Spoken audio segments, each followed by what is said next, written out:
quero fazer uma indicação de livro para vocês, para quem gosta do conteúdo católico de teologia, de Mariologia, o livro do Padre Garrigou Lagrange, A Mãe do Salvador e Nossa Vida Interior. Esse vídeo seria de uma forma, né? Quando eu pensei em fazer um vídeo sobre esse livro, né, ele seria de uma forma. Quando eu peguei o livro, né, para rever, né, o sumário ali, folhear um pouco, né, ele mudou totalmente de rumo. Né? Eu vou contar um pouco, né, de como que eu conheci esse livro. Eu acompanhava muito o conteúdo do Padre Paulo Ricardo, eu acompanhava tudo que o Padre Paulo Ricardo postava, os cursos, os vídeos, né, lá nos anos 2015, 16, 17, né, até 2018. Agora ainda acompanho, mas não com a mesma frequência, tá? Não com a mesma frequência de antes. Mas esses anos foram muito marcados assim, né, pela presença do Padre Paulo na minha formação, nos meus estudos. E aí ele sempre falava, né, desse livro, né, como diz o Padre Reginaldo Garrigou Lagrange no livro La Madre del Salvador en Nostra Vida Interior, né, sempre citava. E aí, quando foi 2017, eu li aqui, 2017, a Eclésia, né, publicou essa versão aqui em português, que ainda não tinha nenhuma edição em português. E aí, quando eu vi, eu falei, eu preciso comprar esse livro, E aí eu comprei, né, eu lembro que foi logo assim que lançou, eu comprei logo e já comecei a ler, né, assim que chegou. Não existiam essas trocentas livrarias, né? Só tinha a Eclésia mesmo, né? E a Amazon. Né? Eu comprei, quando saiu, comecei a ler, e aí, meu Deus do céu, fiquei maravilhado com esse livro. Né? Ele é meu livro todo rabiscado, né? Tá todo riscado aqui de caneta, de lápis, enfim. Né? Fiquei apaixonado pelo livro. E aí, passou-se o tempo. Né? Muitas coisas ficaram gravadas, né? E eu vou falar daquilo que ficou gravado, né, até hoje, daquilo que ecoa ainda na minha imaginação, no meu coração, das coisas que eu li aqui. Mas, com o tempo, né, a gente vai amadurecendo, né, vou estudando outras coisas. E aí, hoje, quando eu fui dar uma lida aqui no sumário e folhear o livro, eu vi como eu preciso reler esse livro. Como está mais que na hora de reler esse livro. Quantas coisas eu com certeza deixei passar, né, por conta de que na época eu estava meio que começando minha vida de estudos. Né, eu me converti, né, em 2012, né, no segundo semestre de 2012 mais ou menos, né, que foi assim uma conversão mesmo, em que, né, já era católico de berço e tal, mas que eu de fato tomei posse, né, e professei a fé, né, de fato. Foi dessa época para cá. Então, de 2012 para 2017, né, pouca coisa ainda, né, pouca maturidade de igreja, enfim.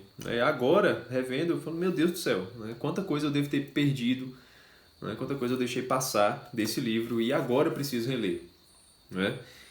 Então, já digo aqui para vocês, né, já deixo aqui a sugestão e é vocês que vão me dizer, né, se depois que eu concluir os vídeos sobre o Homem Eterno de Chesterton, se vocês, né, topam, né, fazer essa leitura comigo aqui, né, no YouTube. Né? Da mesma forma que eu estou fazendo lá o livro de Chesterton, vídeos, né, para alguns capítulos em conjunto, outros capítulos separados, né, mas vídeos específicos assim, para a gente debruçar sobre a obra inteira, né, sobre o livro inteiro, né, como eu estou fazendo lá, né, fazer sobre esse aqui. Tá? Então, se vocês toparem, deixem aí nos comentários, né, dizendo que vocês querem, né, fazer essa leitura junto, né, comigo, né, eu fazendo a releitura aqui no YouTube, né, para ajudar vocês a fazerem uma primeira leitura ou uma releitura também, para quem já conhece a obra. Né? Então deixem aí, tá? Agora, o que eu já queria falar desde antes, né, sobre esse livro, né, algumas verdades. Primeiro, começando pelo título, né, A Mãe do Salvador e Nossa Vida Interior. Então o livro tem essas duas dinâmicas aqui. Primeiro ele fala sobre a Mãe do Salvador e ele fala sobre a Virgem Maria, né, como sendo já predestinada para essa missão. Então tudo gira em torno da maternidade divina. tudo em Nossa Senhora gira em torno do dogma da maternidade divina, que ela nasceu para ser a mãe de Deus. Então, se ela é imaculada, é porque ela precisava ser imaculada para ser a mãe de Deus. Se ela permaneceu virgem perpétua, é porque ela era a mãe de Deus. Se ela foi assunta aos céus, e esse vídeo está sendo postado no dia da Assunção de Nossa Senhora na Igreja Universal, né? Mas aqui no Brasil essa solenidade é transferida para o domingo, exceto onde, como por exemplo, aqui na diocese do qual pertenço, é a padroeira. Então, é a padroeira da diocese, a Nossa Senhora das Vitórias. Então, hoje aqui na minha diocese, hoje não, no dia que esse vídeo está sendo publicado, é feriado e a solenidade é celebrada no dia mesmo, a Assunção de Nossa Senhora. Para você, vai ser no domingo seguinte. Então, se Maria foi assunta aos céus, ela foi porque ela era a mãe de Deus. Então, tudo gira em torno da maternidade divina. A realeza de Maria, que o padre Garrigou Lagrange ele vai falar também sobre a realeza de Maria, o fato dela ser mãe da humanidade, tudo isso é por causa da maternidade divina. É pelo fato dela ter sido escolhida para ser a mãe de Deus. E o modo como ele vai descrevendo, os argumentos teológicos, porque esse livro é um livro de teologia, tá? Não é um livro de piedade, não é um livro de espiritualidade, onde você vai pegar um trecho para você rezar. Dá para fazer isso, dá, mas é preciso você realmente ter gosto por teologia para você conseguir rezar com um texto desse, tá? Mas, como eu estava dizendo, não é um livro de piedade, certo? É um livro de teologia. Não é um livro denso, não é um livro difícil. Veja, em 2017 eu consegui ler o livro inteiro e aprendi muita coisa com ele. Então não é um livro muito difícil.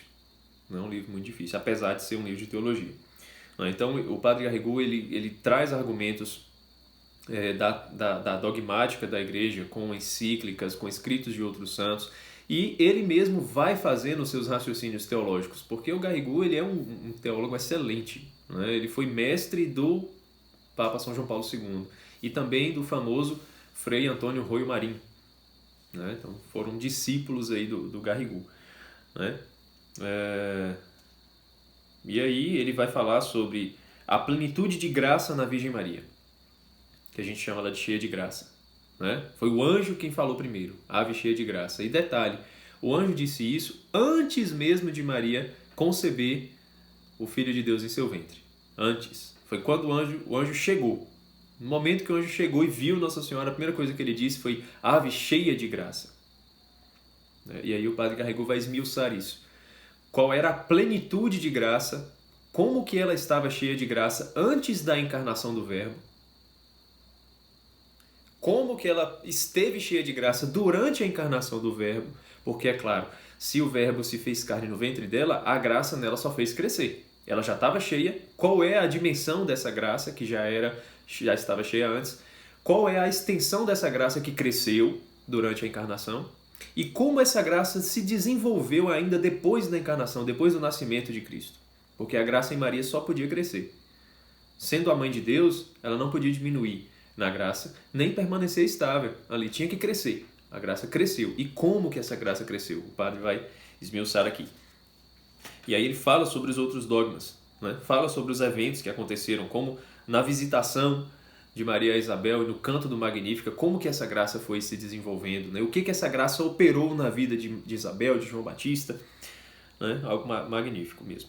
E como que a plenitude final de graça da Virgem Maria aconteceu quando ela subiu para os céus, quando ela foi levada para os céus. Como que essa plenitude de graça se manifesta lá no céu. E como que a Virgem Maria atuou, estando aqui na terra, rezando, intercedendo, sendo mãe da igreja, e como que ela atua estando no céu.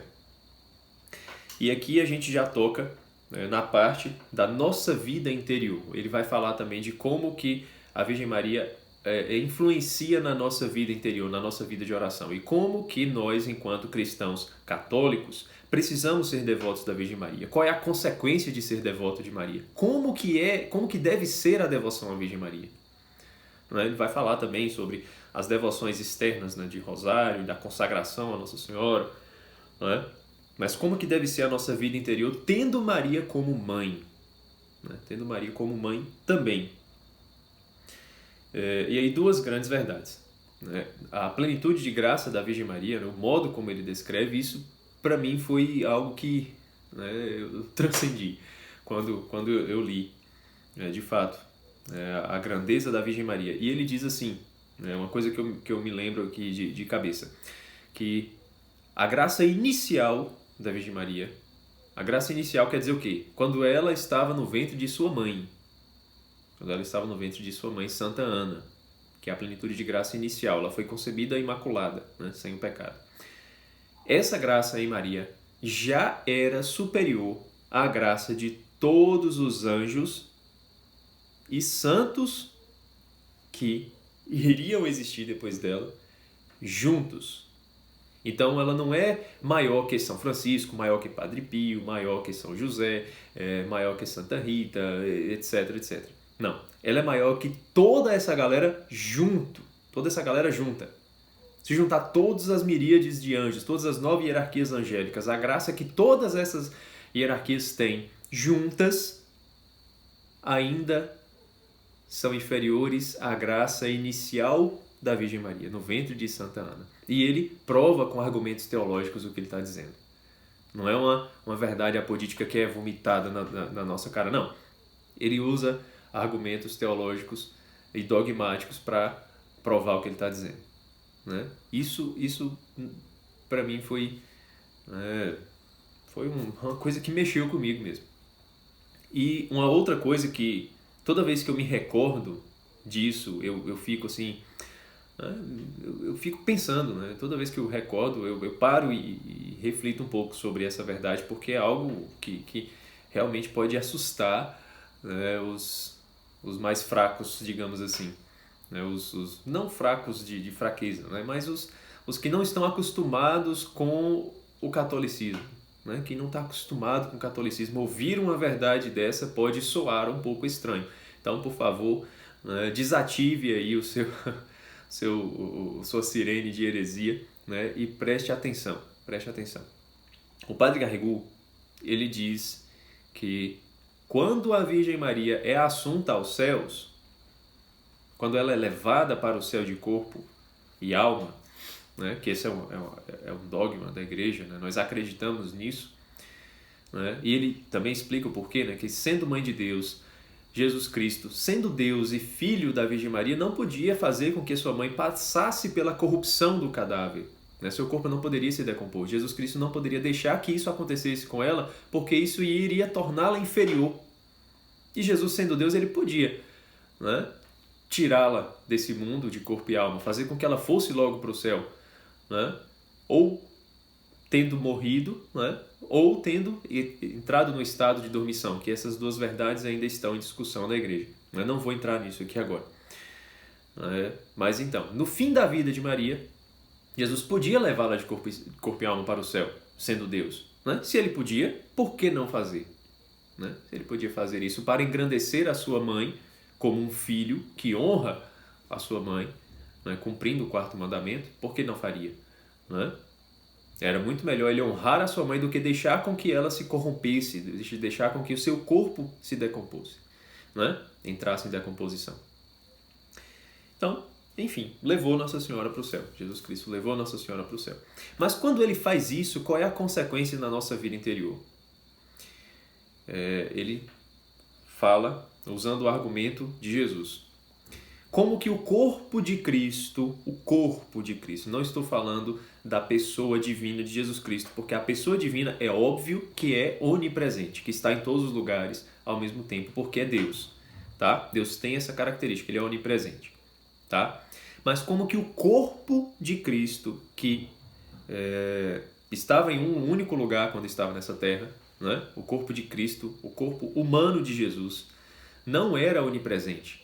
Mas como que o corpo de Cristo pode estar em todas as igrejas ao mesmo tempo?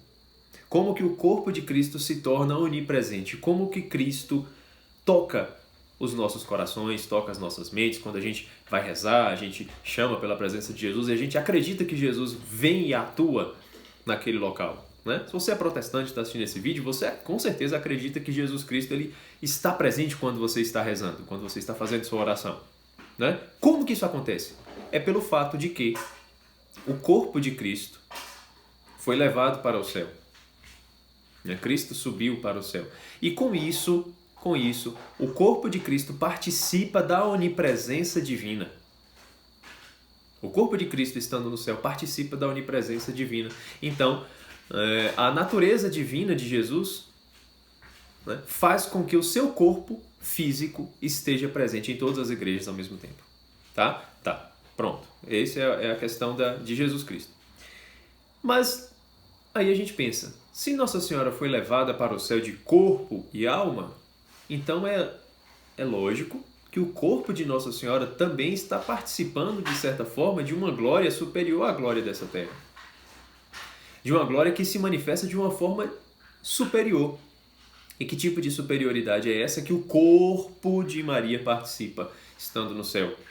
É o fato dela estar presente fisicamente na vida daqueles que são seus devotos.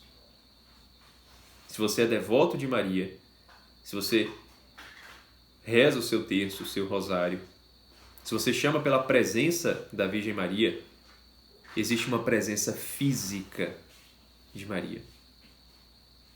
O corpo de Maria, não por ela ser divina, é claro que ela não é divina, não estou falando que Maria é Deus, pelo amor de Deus, né? Não estou falando que Maria é Deus, Jesus Cristo é Deus, tá? Mas o corpo de Maria participa da glória do céu. E esse estado faz com que o seu corpo possa estar presente fisicamente na hora que a gente está rezando. Então, se você é devoto de Maria, saiba que é o Padre Garrigou Lagrange quem diz, tá? Não sou eu, é o Padre Garrigou. Saiba que existe uma presença física da Virgem Maria na sua vida. Não é uma presença distante. Tá? Não é uma videochamada no WhatsApp que você está fazendo com Nossa Senhora quando você está rezando. Não. É um encontro. É um encontro. Eu me lembro que eu ouvi isso do Padre Paulo, que ele tem uma aula onde ele fala exatamente esse, o título, né, da aula Mãe do Salvador e a Nossa Vida Interior, né, que é onde ele fala desse livro, mas ele fala do livro em inúmeras outras aulas, tá? Se você for acompanhar os vídeos do Padre Paulo lá de 2016, 2015, né, ele falou desse livro umas 10, 20 vezes, tá? Mas nesse vídeo, A Mãe do Salvador e a Nossa Vida Interior, ele fala dessa questão da presença da Virgem Maria, tá? Que está aqui. Se você quiser entender melhor, né, então adquira o livro, tá? Leia o livro, para você entender, né, com os argumentos teológicos do grande teólogo Garrigou Lagrange, né, como que isso acontece, como que essa presença acontece, tá? E, para finalizar, repito, deixa aí nos comentários se você quer que eu releia esse livro e comente aqui no YouTube do jeito que eu estou fazendo com O Homem Eterno de Chesterton, tá bom? Porque eu quero muito reler esse livro. Então, se vocês também não quiserem os vídeos, não tem problema, eu vou reler o livro de qualquer jeito, tá? Em algum momento eu vou reler, porque eu preciso reler esse livro, tá certo? E quem não conhece, né, faça um favor a você mesmo e se aprofunde na devoção à Virgem Maria, tá? Compreendendo o que o Padre Garrigou nos ensina aqui, tá certo? Então, muito obrigado por ter assistido esse vídeo, um abraço e até a próxima.